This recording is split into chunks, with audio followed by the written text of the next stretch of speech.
to Holy Trinity Lutheran Church's Senior Club. Today is Wednesday, April 10th, 2019. My name is Priscilla Almquist-Olsen. I'm hosting the most wonderful program. We have Allison Krajcik, a formidable and outstanding regional artist who is also a member of our congregation here in North Easton. So we welcome you, Allison. We're looking forward to a wonderful presentation. I told her it was very informal, that she didn't need to prepare. But you know what? She is a perfectionist, as you can see from her wonderful art, two of which belong to me. I gave this to my late significant other, Warren Nyland, and he gave it back to me. Well, and this one I purchased myself, and this means so much to me because it's the entrance on the Maple Street extension. When I was growing up and very young, 4 or 5 years old, I would run down this path to sheep pasture. I would have my skates, or I would have a bag of marshmallows, and a bag of marshmallows because we'd go into the potato cellar. How many of you remember that? Yeah. And we would roast marshmallows after we skated on the the bog? Yeah, the meadow had... frozen over. Had frozen over, thank you. Yeah, and so this brings back so many memories, so I just had to have it. Okay, so Allison, thank you. Take it away. Thank you. Thank you very much. So how many are you familiar with plein air painting and what that means? Few? It really means going out into open air, and that's the French term for open air, in plein air. So it was really from the Impressionists. They were criticized for, it was an art critic that came to their show and said, oh, these paintings are a mere impression of the scene. This is, not worthy. And the name stuck, and it's history now. But basically, they followed the light. They followed Monet. I'll pass these around. There's a huge movement in the United States. It's been active over in Europe, but it's really become super active in the last 10 years in the U.S. But this is Monet. He actually realized that, excuse me, you have to move your painting, you have to move your painting, your location, or start a new canvas every 2 hours because the sun is tracking so quickly that the shadows are no longer in the same direction. The quality of the light has changed. And this is just a small example of when he did the cathedral, and there are 3 examples of him during 3 different times of the day. So that's really where it was born. I don't think there's any substitute for it, so I'll send that around too. I think you learn, you fail tremendously, and in that failure you learn and you gain that confidence. So I'm going to just give you a quick example of my easel. The first French easel I ever bought is probably about 30 years old now. These are actually made in France, but the half-box easels are from China, and that's why this little baby's falling apart right now. So this is a wet painting. I did it Sunday. So this is what we battled just setting up the easel. It's a tradition, which is why I didn't really wear my very best clothes. I have an artist friend of mine who says, I have painting clothes, and I have clothes that yet to be painting clothes. And that is so true. The tiniest little bit of paint will travel miles through your wardrobe. So that's one leg. And you're doing this after you've walked around and you've looked at where you might be interested in painting. And the wind is blowing and the clouds are moving and the time is ticking. And that is the reason why I paint, because it gets me out of my head and into the moment. And have any of you noticed or watched American Idol or some of the singing competitions? And they'll say, you sing well. You sing all the right notes, but where is your feeling? You're not singing from the heart, and it's the same in painting. It's exactly the same process. So that is just, see what I mean? That's just the first part. All right, and then you get this. This will roll up and down accordingly. These will travel up and down. So this is all in, like you're like, I gotta get it, and always trying to wrestle with the equipment. One of the pieces of equipment I can't go anywhere without is a pair of pliers, because when these seize up, if it was moist in the morning and it's drying out and those wooden legs have swelled, there is no closing those, what do they call these? There. So there's no, I mean, you'll stand there and you just have to have a pair of pliers. So on to my next bit of this. A lot of it's the equipment. That is about 13 pounds empty. So I'm always struggling with the weight of what I'm carrying. This always goes with it. And this is my well-worn, because I don't want to rethink it every time I go out. So that, and you'll see, oh, now I bring my iPhone, my iPad, and a stylus, because there's an app where I can do a composition on my phone. So that's, and you'll see bug spray. The comforts are in one column, always organized. The creature comforts are in one column. This used to be Alan's, my husband's backpack, but as soon as I saw the color, I said, oh, please, may I have it? As soon as it was worn a little and I felt that it was worthy of paint, I confiscated it. He has become my Sherpa when we hike, because I can't carry as much as I used to. I have a little neck issue. So this basically takes, if you read that list, every time I leave the house, I check that list. And there they are. They're worth every ounce of weight, because I can't drag that back through the woods or wherever I am, without closing it up. Turpentine, closable. You learn that an elastic around that really works, because if one of those gets caught, I've had turpentine on in the back of my car. So that's kind of the nuts and bolts of just my basic setup now. I take this when I'm local, or if we vacation locally, to New Hampshire or somewhere where you can travel by car. I did paint in this one for a long time. This is a half box. It's half the size, almost half the weight. It's been to London. I've mailed it. I've paid tariffs on it, because you have to, in England, they won't release it through mail unless you pay your tax on it. It sets up the same way with the legs, but the difference, and this is when you see it, I've had to put my own latch on it because the latches don't work. But the difference with this one is that I was able to create my own box out of something called gator board.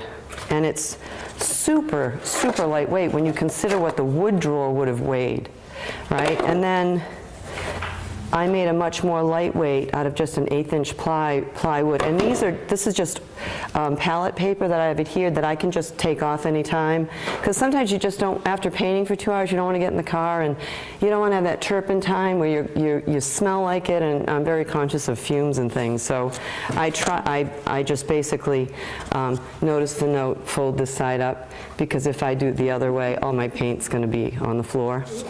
But that made a big difference in hauling this one around. It's pretty beaten up. It has been kind of around the world. And I went to Sedona last year, and I created another box for the insert, but I carried pastels. And I also made this box as the insert that will replace that. So I took this through the airport. You kind of have to mail your paint, but they will allow you through security with pastels. So it was quite a show. It was all banded with elastics. They pulled me over to the side. It was like a whole exhibition on opening, pastels. But they did let me through, and they let me keep it. But it's a red flag for them.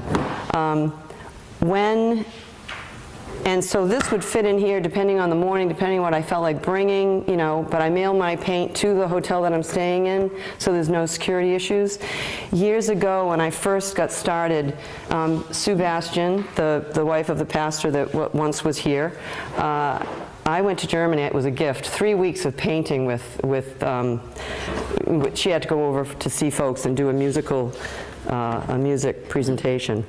So this was my father-in-law's box, because, you know, you try to do it as economically as you can. I just spent a ton of money on a workshop and the paint for this coming up the day before Easter. And, you know, I have a business now that I can pull some money from, but back then I just didn't. You know, I was a stay-at-home mom. I did this on the side. So when I went to Germany, this did both. There are pastels and pastel pencils in here. Can you see that? I tip it a little. The foam stops things from moving around.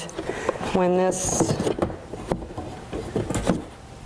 is my painting palette. Again, there's that paper that I can paint on, and I can change this if I want. I don't have to commit to it.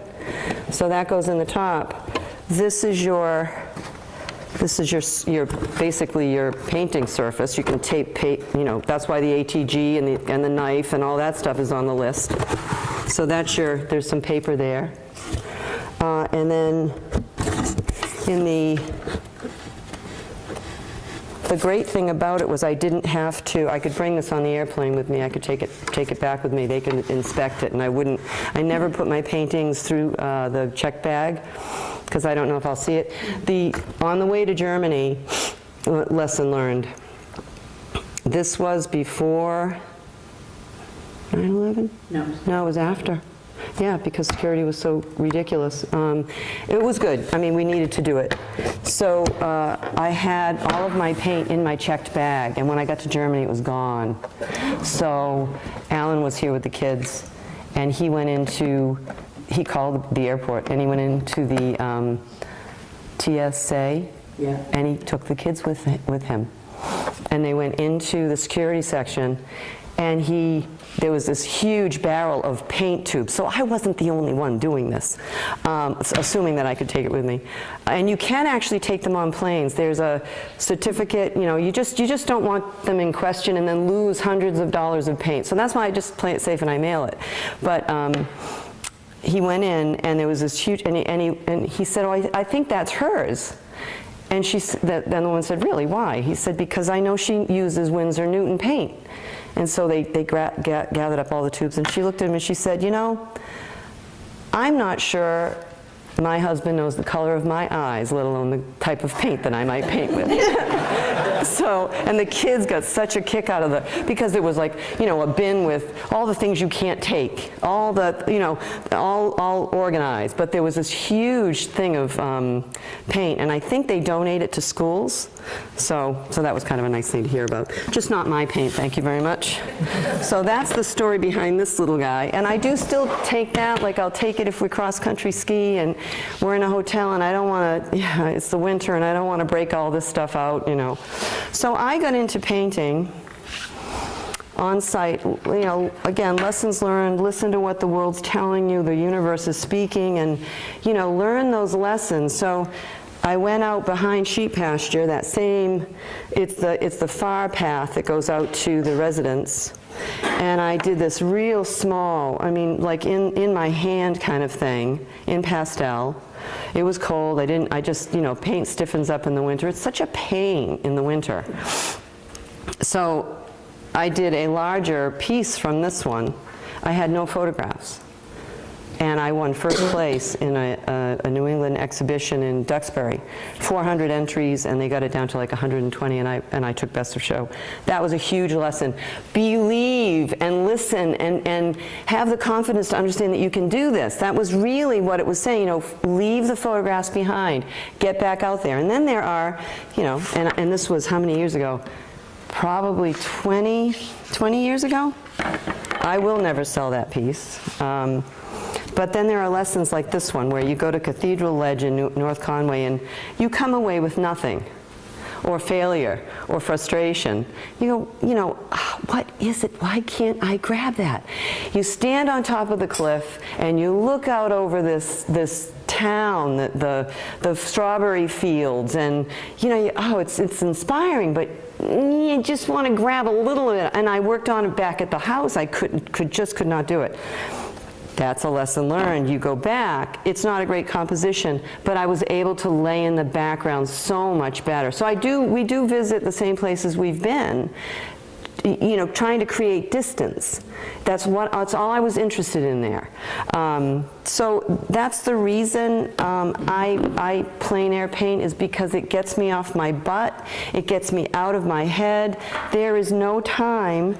I did this one last year. There's no time when you're in the middle of clouds moving to really think too much. My studio paintings, I'm not a huge studio painter in oil. I do love to paint in pastel in my studio. It's easier to be spontaneous and make marks. And this is a good example of why, because I think it's really important to be transparent. This is not finished, and there are some real issues with it. So this is trying to get larger, and it's struggling. You can see it struggles. This, I know, and most people would, it's pretty pleasing to look at, but it is, I will paint over this. I will probably paint over that or rework it. So this is another example of on-site. This is Acadia, and it's October 2 years ago, and I just had an absolute blast. The light was so beautiful. Anytime, September, October, November, when the light has really stopped being so directly above, and you learn by going out where the light is going to be. I mean, it's almost intuitive for me now. The best success is to have the sunlight on your right or your left and look across it so the shadows present themselves. It is just exciting. It moves, it feeds your soul. It's the reason I get out there. But it ain't easy. So this is another piece of equipment, and this is kind of funny. It has a little story. We were in. We've hiked. My husband and I have hiked. He's hiked all 48 of the 4,000 footers in New Hampshire. I have done 46. I have 2 of the longest, most boring ones left, and I am told that I can no longer carry a backpack on my shoulders. So, and I don't think he's willing to be a Sherpa for me for hours and carrying that kind of equipment. So I might not do those other 2 and just say, well, I paint, so I'm excluded. I actually made this box for hiking, and I made it so that brushes and paint would fit in here. It's super lightweight. It's made out of that same gator board. But the funny thing was, it's a lot like these other boxes that fold out. This is removable. That was obviously the last time I used it, because I didn't even know that was in there. This is a removable palette. I have little arms that are in here that screw in that keep it stiff, because I'll tell you, that wind gets blowing up on those mountaintops, and it's crazy. I have a little, this is the very first, it looks like nothing. It's like a smudge of green, right? But the story behind this is it was the first time I used this box, and I had to keep it on my lap. So the reason for the long strap is I strap it through here around my knees as I sit on a rock, and I don't bring my stool with me. I sit out there in the middle of, if I can find a nice rock that's not wet, I'll sit on it. But the story behind this is I think red when I see that, because that morning I went out, I loaded this palette, and again, gator board. You'll feel the patina on that surface. It's super shiny because I've wiped it with so much linseed and paint. So that I had loaded the palette, which means I squirted out all my primary colors, 2 primaries of each, a warm and a cool of each primary, stuck it in here, and went, yeah, I don't even have to bring my tubes of paint. And when I got up there, the red, the lint, sometimes when you squirt something out of a tube, the oil comes first, and so it's all slippery. So you see the red that's inside there? That's why I see red when I look at that painting. It was everywhere. It was everywhere. It was in my other backpack. It was just a mess. So I will never get rid of that, because that means that to me, you know, you try again. This one I did in the same little box, and we hiked to the center of the White Mountains. It was, and there's no horizon line here, so you're not making sense out of it, but I am hunkered down. I have about 15 minutes to paint, and you better believe I am going to paint, because I've hauled this thing for 11 hours. Will be 11 hours by the time we return. It was an 18.5-mile hike. We went to past West Bond out to Bond Cliff. You know what I'm talking about. You've been there. The most exciting hike. I mean, we were just 2 miles between Twin Mountain and Bond Cliff, and we were running because we had to turn around at 1 o'clock. So we get there, and I have maybe 15 minutes to paint, and so I did that. And you just see color. You see things that you cannot replicate them from a photograph. You can't grab that back from a photograph. You know, your memory, and there's something about the doing of it and the mixing of the paint that seals that memory of the color of that. This is the Canon one, looking across at Lafayette, one of my favorite mountains. Lafayette looks like the back of a beast with the backbone, the trail across the top of the backbone of it. There was, when we hiked Lafayette, there was the most beautiful golden grass, like school bus yellow, right? And orange, the fall colors of the smaller, waxier leaves. You put that against the backdrop of those blues and those blue, greens, and purples. You know, I didn't have my painting gear with me, so I would hike with Alan, and I'd be like, oh my God, I just want 20 minutes up here. And that's what this is all about. And then I learned, although this still wouldn't be appropriate for hiking, that was really necessary. This is a box that they actually, and I took this to Sedona last year because it's made for pastels. And I forget the guy's name, Heilman. Pastel boxes. They come in several sizes, but this is, and I did go through security with it, and it was a breeze. You know, you flip back the little things, it exposes the pastel. This is how you work with it. It folds up into a little box, like that little suitcase. And then this is I can put this on my lap. I don't have to put it on the easel, because that's another thing I got to carry, or Alan has to carry. And he'd rather carry water, to tell you the truth.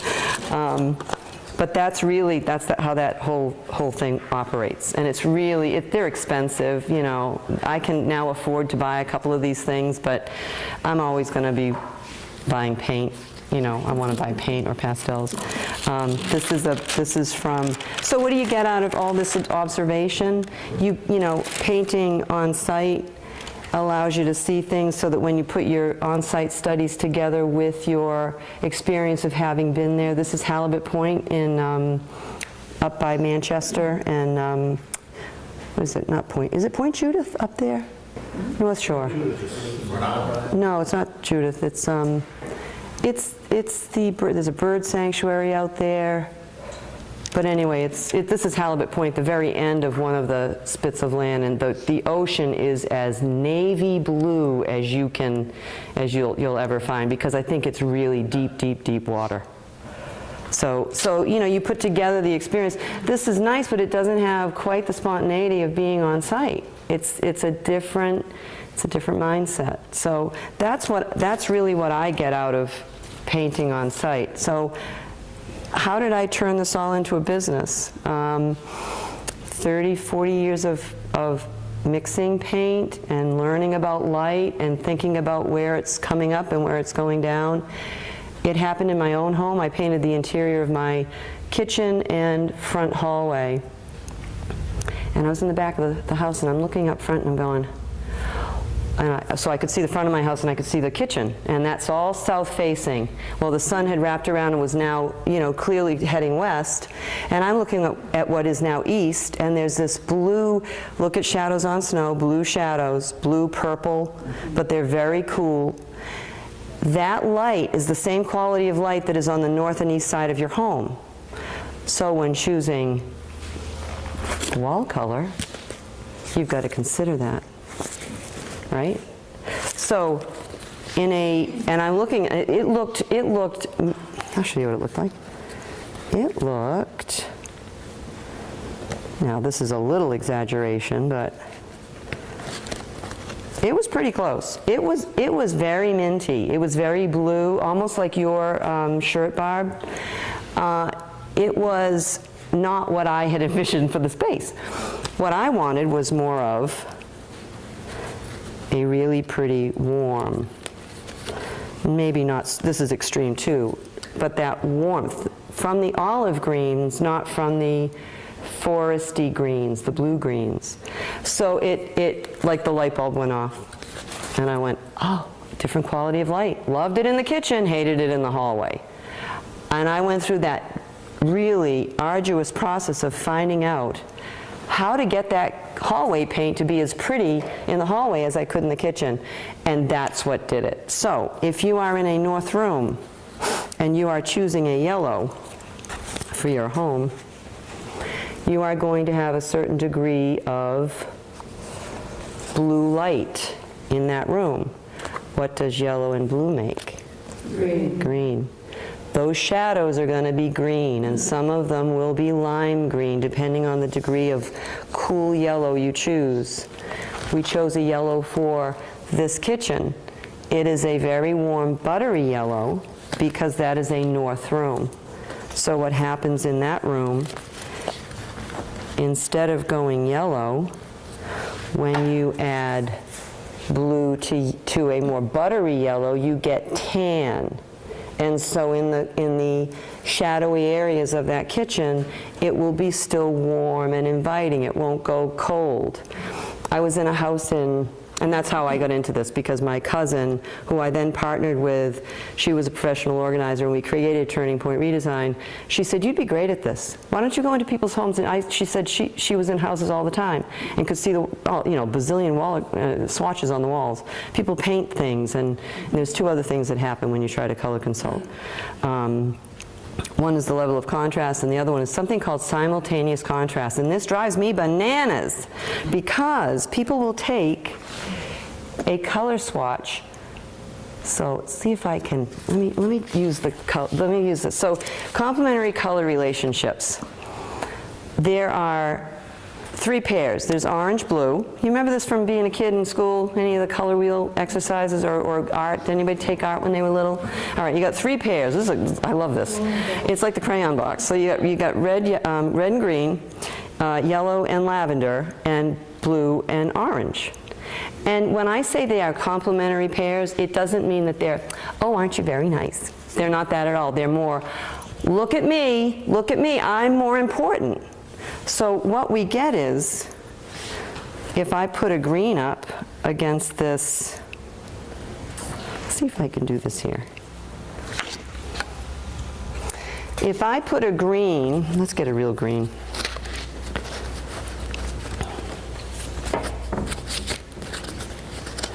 And I put it up against one surrounding area, it looks green. This has a lot in common with the orange and the yellow that's in this cabinet. But when I put it up here, it looks even greener. That field of color, and it matters the amount of the field that you're putting it in. So when I color consult, I never take these swatches and put them directly on a painted wall that they're trying to change, because they'll never be able to evaluate this properly. It'll always change. It's a chameleon. It'll say, no, guess what? I'm bluer. I'm bluer when I'm on this orangey yellow wall. I'm greener because I'm on a slightly pink, and it'll bring color out of the color around it as well. So what I do is I put it against things that aren't going to change. Your cabinets, if they're not going to change. Your flooring, trim. I'm famous for going up again, finding the piece of trim in the room that's not going to change, because that's the only truth that you're going to find. So that's one thing. And the other thing is contrast, which is the lightness or the darkness of paint. And the reason that matters is that if I put if I put and I have a little presentation just on color, but if I take the same two colors and I put it against a dark surface and a light surface, it's going to look extremely dark on the light surface, and it's going to look extremely light on the dark surface. You will not be able to truthfully say they are the same color, because when you take them down, they'll even out and they'll be the same. And so all of those three things are happening when people are trying to choose wall color, and that's where Turning Point came from. It was the ability to see things differently, which I do all the time, to see the potential in a property, so I do a lot of home staging. I love my color consulting because it's really my roots. It's what I've learned the most about. I then stepped into window treatments because I'm somewhat mechanically inclined, as you can tell. I like the fittings, so I'm very good at measuring, and you bring the color together in the fabrics. I have a fabulous workroom that I work with. So that's really how that business grew. You know, it's not because I spent, you know, I do have a degree in design, but that's not what I did out of the gate. It's like I had to learn all this other stuff. I even worked for a framer right out of college, and that's how I learned to frame. And so I don't have, you know, the costs that a lot of artists have to frame all their work. So that's the story. Yeah, and questions? This little box that you have. This is called a dry box, and I only take it when I do oil because, and it's been, you know, basically I've built them for 8x10s, right?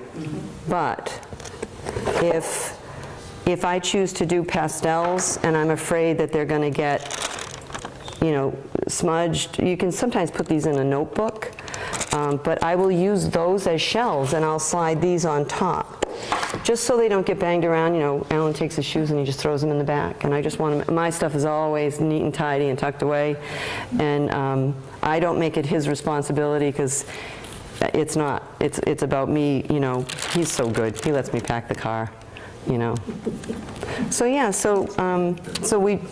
that's a dry box. So basically, those are shelves that are created. If it's a wet painting, it goes in. There's enough space so it won't hit the back of the next one, and then I use these as shelves, so I can turn the box upside down and I can put pastels in that way, as long as I don't get confused whether it's the top or the bottom. But yeah, it's there's a balance between the organized brain and the free-thinking artistic brain, and that goes for how you set up and work with your equipment, as well as that process of painting. But I can't do it without painting on site, and that's even different. I marvel at people that can, but even if you set a still life up in the studio, you turn on a spotlight, it's still a controlled environment, and I need to be taken away from it. I can try to time myself, but I don't really do very well. I just sit for a little longer, just shut the timer off, and before you know it, I've been up there for another 2 hours. And that's when my technical brain takes over, the one that organizes so well. No, not good. So yeah, that's the difference, and that's what it does. And I love Easton because it's got so many open spaces. So if you were going to take a trip in the near future, would you take paints with you?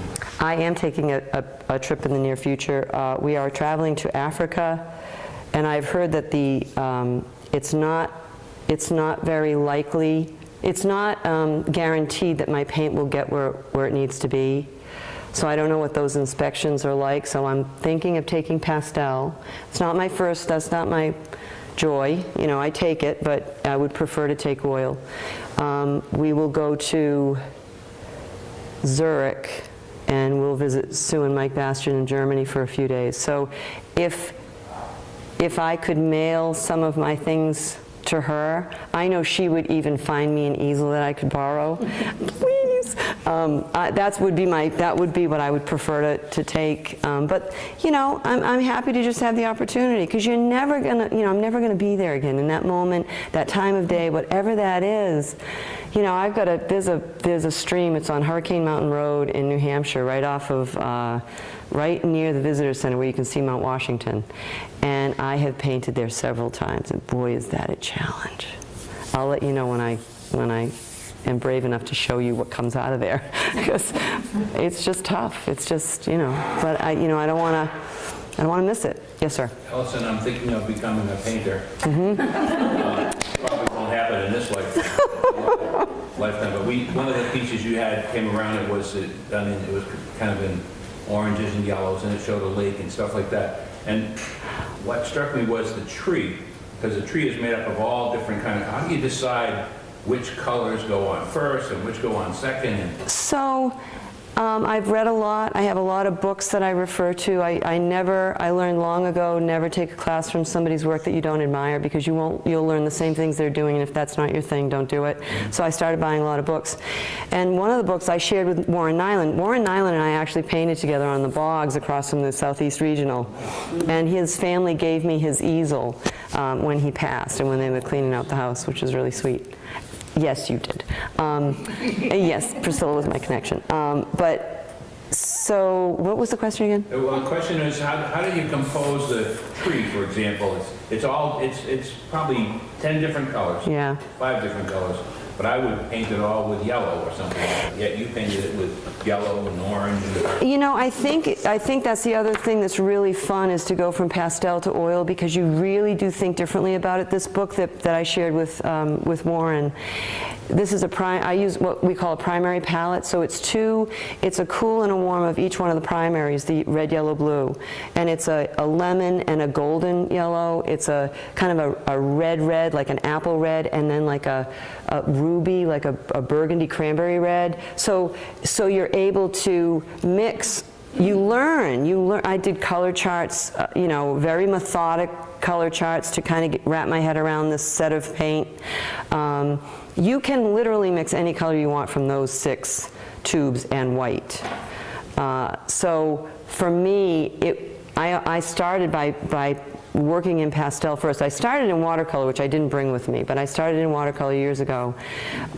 It became a little too technical and boring and kind of, and I wanted more excitement. So I moved into pastel, and that's when I learned a lot about layering color. And, you pick up a pastel and you swipe it across something, and they're vibrant. They're, the color in this one is so different from an oil painting.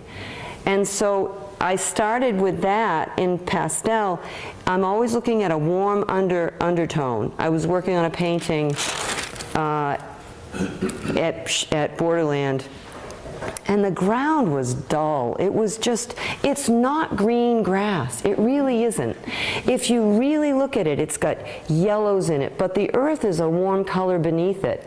So what I did was I played off this really beautiful, almost the color of the walls, like a cinnamony brown, and I layered greens on top of it, and purples and blue greens to cool it. To put the brown as the base and the other ones on top, right? I mean, you kind of know that. Because I looked at the ground and I said, well, the earth is brown. Some of it's common sense. Start with it, right? Start with it. The dirt is brown and orange, so start with it.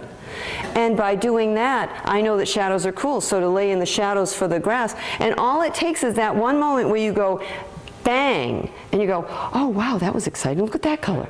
I did the same thing. I had a little African violet in a basket on my kitchen table. The sun was coming in. I only had so much time.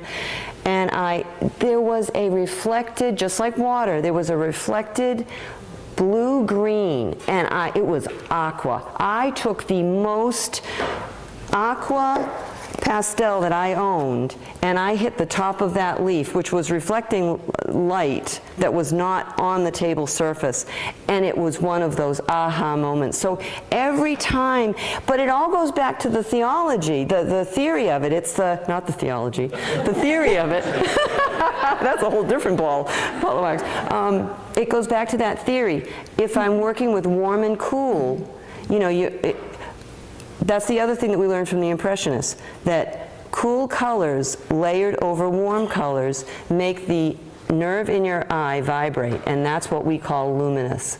So even in oil painting, if I can keep that broken color surface to allow some of that to happen when you look at it from a distance, then I've achieved what I'm really out there trying to do. If you look at this painting, this was a nasty little painting from the beaches of Wellfleet, and I painted over it, which you should know. Another thing my good friend says is, you must be willing to get to kill your little darling. So if there's a moment in a painting that you really love and you're like, oh, but this isn't working over here, but that's so lovely. You know what? You just got to kill it and start over or do something with it. So I took this whole thing and I went over it. I could never have achieved that leaf surface if I hadn't painted over another painting, because it was always that, there was already that like really growly texture underneath. So that allowed me to lay in purple. Oh, and here's another thing. I also learned that you never paint outside in a brightly colored shirt, not even white, because boy, are you disappointed when you come home. They've got this beautiful glow, and I'm working, it's fabulous. And I get home, and it basically looks like that, because I was the illumination, the reflection of the light on me onto that canvas is completely untruthful. So the shirts I wear now look like this. I have a lot of them. So it is common sense though, Dick. It's, you know, look at the grass. That green that's in the sun is a super warm green. The one that's in the shadow is bluer. And theoretically, we know that shadows are blue, or they're purple, or they're pink. And that's relative, because in the field that you're putting the piece of paint is what you're really looking at. It can look very, oh, here's a good one. It can look very warm until I find a warmer one. So we might say, I won't do blue because it's harder for people to understand.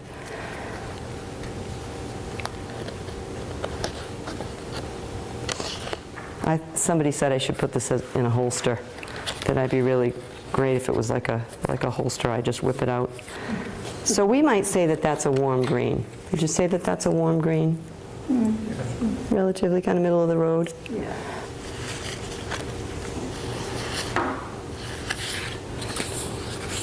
Until I do that. Color is relative. It has a relationship.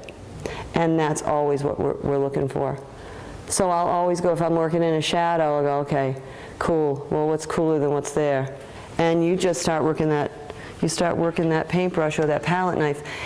My frustration these days is that my palette is more interesting than my paintings. So you're going to see a whole lot more of that stuff coming from me, because that's really exciting. And when I can stand back from, oh, see? See? That's what I'm talking about. Phthalo blue is one of the worst ones, too. Like wearing your shit. Yeah, exactly. Exactly. So you got to work that common sense. Like music, you know the notes, but you know those people that can just let it go. And that's the difference. Working the intelligence in would be, I guess, the spirit. Right? Allison, can you talk about the two paintings that I brought? Oh, sure. I think it's a pastel, the large one. The large one is pastel. That is of World's End up in Hingham. And this one is see, Dick, that's what I mean about the purple? Yes, yeah. If I were to do this today, I would probably make this browner so the purples were a little more vibrant. But that is an on-site study. That is one that I did on-site. I don't sell a lot of those because they are meaningful to me, and I would prefer to keep them and work from them. If I someday graduate and I can work from them in the studio, that would be my goal. I also want to work much larger. And this is World's End. This is right off that, the same time period as working at Borderland. And it was the farmhouse. I had done a nice piece of the little farmhouse. Isn't that Sheep Pasture? No, this is World's End. It's what? This is World's End in Hingham. Oh, Yeah. World's End. And there's, thank you. Thank you. Yes, paper towels is on that list. I don't go anywhere without them. And baby oil will remove oil paint from your clothes if you get it in time. But yeah, that's a beautiful. If nobody's been to World's End, it's owned by the trustees of reservations, and it's one of the more expensive ones. They now have porta-johns there. They've rerouted the roads. That is a beautiful. We went there when Marilyn, my mother-in-law, told us about it. She found a clipping in the newspaper. She was famous for sending people clippings. It took us 3 attempts to find the place. Now it's so overrun because with GPS and all the internet and all that, you know, it's just, we don't go on a weekend anymore. But there are some nice nooks and crannies where people can't find me. If, you know, so speaking from the entertainment side of this, there was, speaking from the entertainment, you know, sometimes you become the entertainment on the beach or by the seashore or whatever. And that's okay. If I'm not in the mood to entertain and I'm struggling with something, because that's really why I'm out there, I will not make eye contact with anybody, and that has worked. That has stopped people from approaching. But there is that. I think one of the, and people don't mean anything by it, but you'll be standing there working away, you know, struggling or maybe just flying and having a great time. But somebody will come up and go, oh, wow, that's really good. And you just, that sits in the back of your mind. It's like you going, my painting, mine being, you know, painting on the side of the road, it's like you taking a walk on the beach. You didn't go back to the parking lot and somebody said, that was great, you did that really well, right? I'm just out there doing my thing, but it is an attraction. So I try to be, when I'm in a mood where I don't want to share, I try to go somewhere where it's kind of a filter. People really have to try to get to me or find me. Other times, hey, sure, come on, you know, I'll chat away with you. But it depends on what you're in the middle of. Those magazines that I passed out, Plein Air, they have Plein Air events all over the country, all over the world. I have done the sandwich ones for the last 2 years, which has been really, really fun. And that's one of those times when you just have to be aware that you are there to entertain the public. They're going to vote, they're going to buy your paintings. I mean, you sign up for this. So, but yeah, if you approach an artist, just, you know, if they make eye contact with you, by all means, that's sort of an open door. But if not, you know, that clock is ticking, that water's moving, the tide's coming, the clouds are leaving or they're coming. I was in Germany and I was on a hillside, and I saw this weather system coming. It was the color of your jacket, June. It was black, and it's just off to the side, and I'm like, oh, just a little longer, just a little longer. It's a wonder I didn't get hit by lightning, because that came over, it rained. Sue found me, but I was soaked to the bone. I was absolutely soaked to the bone with it. So you learn, you're like, I'm not gonna wait this time. I've dropped paintings in the sand as I've left. Things have tipped over. I haven't clamped down my, you know, it's just a disaster that can be when you're wet paint and brushes, and it's a messy business. So it is. How did you come up with the name of your design business, Turning Point Design? I had my fingers in the dirt gardening when I used to do more of that than I do now, and we had been my cousin and I had been working with a gentleman in Bridgewater, and we were staging his house for sale, and you could see the struggle within him, not really wanting to make changes, not really wanting to downsize. And I said, you know, what is it that he's really what is this? And I said, he's at a turning point. So it made such sense, because it was another one of those light bulb moments for me, because if you really look at the stages of our lives, anytime there is change, and it can be small change, it could be significant change, it is a turning point for us. It usually affects our households. It can be, I just want to brighten something up. My daughter has moved out. My kids have moved back. It's been 10 years. We haven't looked at this. But usually there is a turning point in what's happening in the lives of the people living in the homes. She's a professional organizer. I was doing the color. I slowly got into the window treatments, and then she went into life coaching. So we split after like 8 years. We're fast friends. I'm closer to her than I am to my sister. We're 6 months apart in age, and it was a wild ride working with her for 8 years. We had a blast. Laughed like tears run down your face some days. We just, you know, loved our clients, and I have a lot to thank her for, because I didn't know QuickBooks. I didn't know how to run a business, and she gave me everything that I needed to succeed and to continue on, and I had my best year last year. So I'm just looking to, to balance both of them now. But, Alan cooks and he shops. I have a house cleaner because I can afford her now. And so I'm not really responsible for anything but laundry. And that's pretty cool because that means I can really just dive in. So it's a sweet spot. And believe me when I say I don't expect it to last forever, but yeah. So I feel very, very grateful. Who? Do you, or I don't know if this is correct or incorrect. Louder. Do you ever take pictures of your painting and sell them? I don't. I think the only Is that one... appropriate or not appropriate? No, you can have prints made or glisses. Yeah, right. What do you call it? A glissé, Gilcee. It's a print of a painting. It's a very big financial investment. Many times, you're not guaranteed you're going to sell them all. That's not something I'm interested in doing. What about photographs? You can take photographs, but again, this is what gets me too. Clients will, oh, I saw this color, or this color was in my friend's house. And I'll be like, just stop right there. You may love this color. We're going to find the one that looks like that for your house, but we're going to put it in that environment. We're going to test it, light, dark, color, all that. Same idea. You're looking through a blue screen. They'll shoot a picture of a color or tile, and they'll give it, email it to me or text it to me. I'd be like, this blue screen. I will never make an evaluation on color of anything unless they're in front of me. And any color client I work with, whether it's a kitchen reno, a bath reno, just simply color. You gather and bring together as many of those samples as you can so we can make a really good judgment. We'll go to the window. We'll see it in the shadows of the home, but you've got to have those elements together. There's no way you can do it from memory, and there's no way you can do it through a representation of a phone. So you have to have those adjustments on your phone to be able to counter all of that blue light. Now we get to, you can just enter a show by clicking, sending in photos.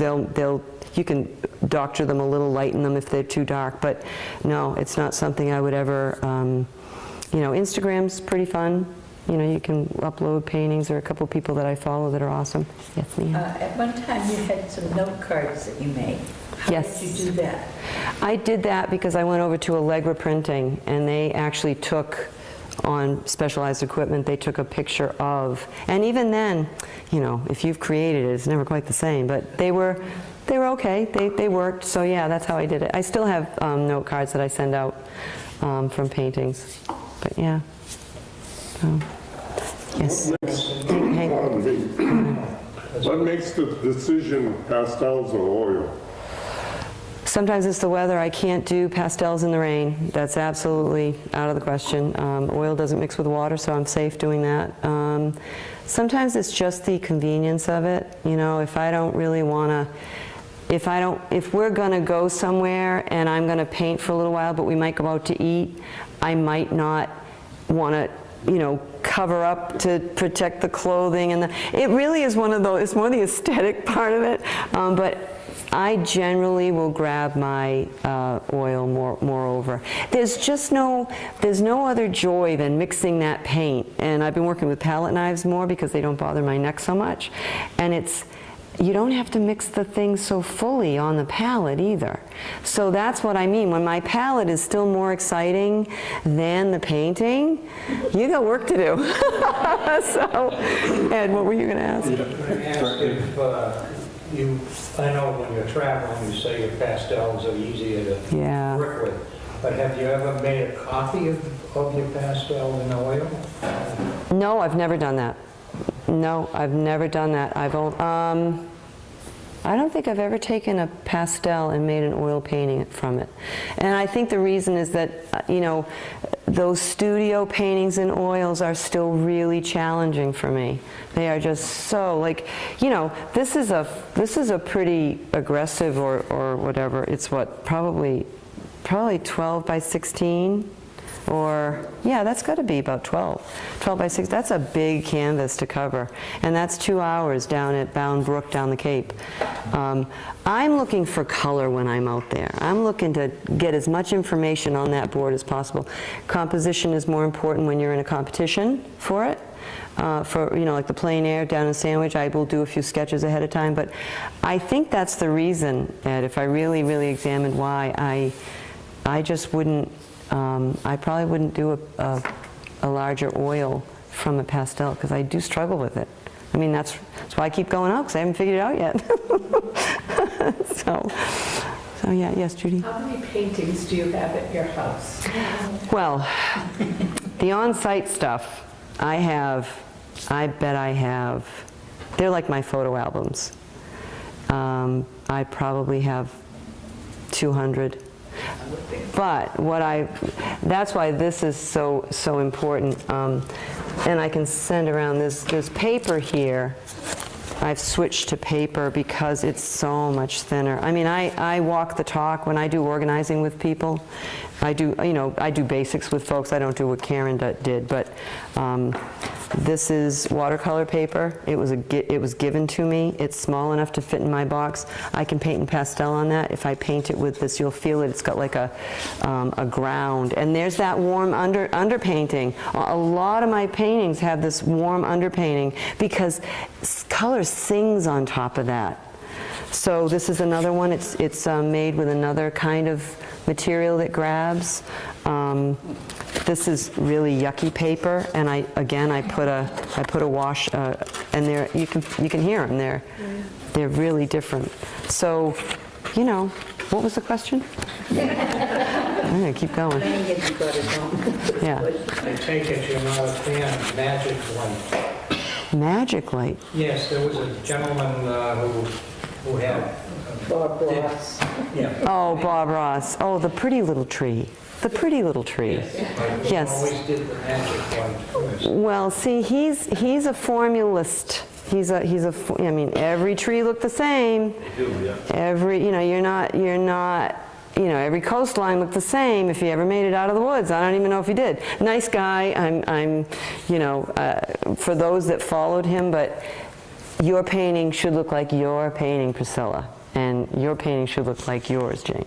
So Judy, yeah, I'm not a huge fan. And that's what painting outside is really, it prompts people, and there are groups that meet. I don't know if you saw some of the magazines, there's like 50 people, and you pay to go, and you pay to stay in a hotel. There's one up on, it's Cape Ann, that's up around the point. There's one at Cape Ann. I'm actually taking a workshop with a woman that actually taught as a part of the Plein Air event last year on Cape Ann. She's going to be at the Cotuit Center on the day before Easter, and I'm going to take that workshop with her. But she's very loose. She's a studio painter. She paints outside. I met her by doing a Stuart Schill's workshop. So I take a workshop a year just to mix it up, get out of my comfort zone. You have got to brave being uncomfortable to grow. And if you're not willing to do that, you'll never. Bob Ross, I figured it out. I got the formula, and here it is, and I'm going to share it with everybody. And he, had a great career. That's not what I'm interested in doing. I want to grow. I want to push myself. I would love to someday be able to stand in front of a painting the size of that bulletin board over there, that whiteboard, and say, stand back here and it looks like it. Like, what does that look like? How much paint must you have, right? Or, I mean, just the thought of it's exciting. I'm already in therapy for my neck for it. So anyway, any other questions? Yeah. Besides window treatment, do you also give advice on flooring and ceilings? Yes. So so what this has done is I love home staging, because it allows me to walk, and I think I got it from my mother when we used to take Sunday drives when I was maybe 10, and we used to drive around, and we would look at houses, and she'd say, oh, now wouldn't that be cute if they just ... And I'm sure I just absorbed it from her. I'm like, yeah, actually it would. Yeah, that would be interesting too. So I walk into somebody's home and everybody's nervous because, oh boy, somebody with an opinion is going to judge me. It's not what it is at all. It's, you know, if that was painted white over there, it would show off this. If this was a different color over here, it would make the, right? Traffic flow. Let's make the rooms look larger. The more of the baseboard molding you can see, the larger the room looks. Can we, and I'm always looking at budget, the resources, time, budget, and money. Some people have resources of family that will help them downsize and move furniture and things. Some people don't. Some people have places where they might have a 3-car garage or a shed where they could put a few pieces of furniture. Fine. Some people have the ability to paint a room. Some people don't want any part of it. So that's what I ask them first. You know, how do you feel about painting a room? How do you? Because there's many ways to improve how a home looks with just a few changes. And I refer to women's wardrobes a lot because if you change the jewelry, if you change the shoe, I bet every one of the women in here has put on an outfit, put a shoe on and gone, there's something not right about that.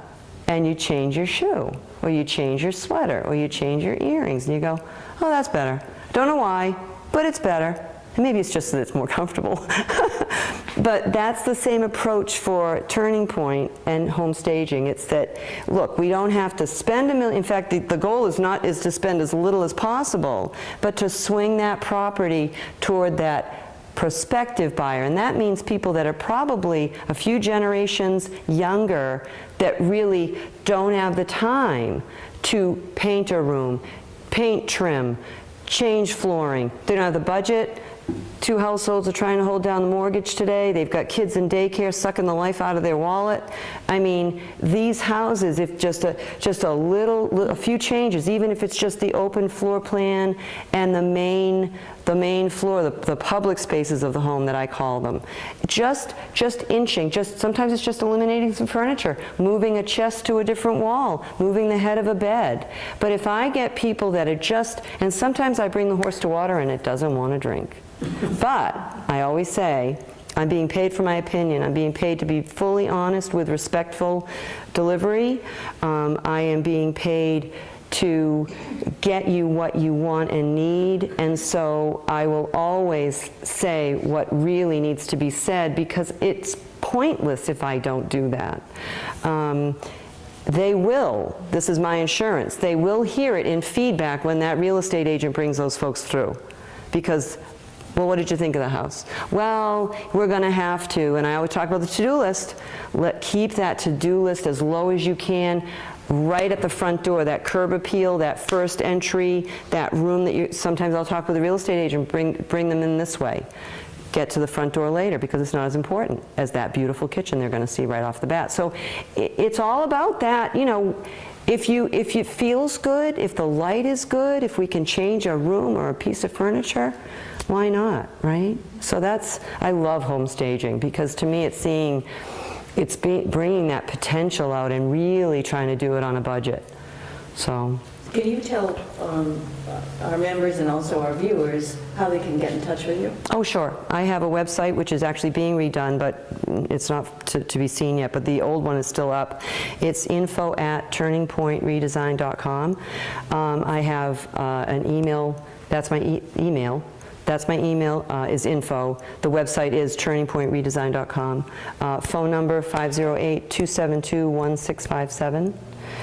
And text me, call me. I try to get back within 24 hours. You will hear back from me. I might not have an appointment. Sometimes I'm booked as much as 2 weeks out. But yeah, busy. Any more questions? Okay. We hope we're here. Thank you. Was she wonderful or what? Oh, I'm sorry. Question over there. I was just wondering if you've ever had the opportunity to go down to the Florence Griswold Museum in Connecticut, No. where they're renowned for plein air. Oh. Oh, can you repeat that for the listening audience? What was it again? The Florence Griswold Museum, it's in Old Lyme. Old Lyme, Florence Griswold Museum. They're known for plein air. You Yeah. know where it got its start in New England. Oh, interesting. Yeah. I've Yeah. been there a couple of times. Have you? And I was just in awe. Yeah. I can't paint, I can't draw, Yeah. make a straight line. That's okay. Straight lines are not what it's all about. Thank you so much. Thank you very much. We enjoyed, you. yeah, let's have applause. Thank you. Not only is she informative and engaging, but so entertaining. Oh, thank you. And makes her presentation in such an interesting way. I'm kind of all over the place, but you know. So I noticed that nobody was looking around. Everybody was glued and paying attention. So we thank you so much Thank for you so all much. the information. It's good practice How for many me. of you learned something that you came in here you didn't know before you came in here? Look at all those hands going up. Yay! Yay! Thanks again. Thank you very And much. for those of you in the viewing audience, the Senior Club at Holy Trinity Lutheran Church on Lincoln Street in North Easton meets the second Wednesday of every month, except January and February, July and August. So we meet 8 months a year, second Wednesday, 10:30. After a very interesting program, we have a potluck luncheon. So thank you so much, everyone, for coming. Allison, it's always a pleasure. Thank you so much, And Priscilla. hopefully she'll do an exhibit at church sometime in the future. Sure. Exhibition and sale. Thanks again. Thank you. Thank you.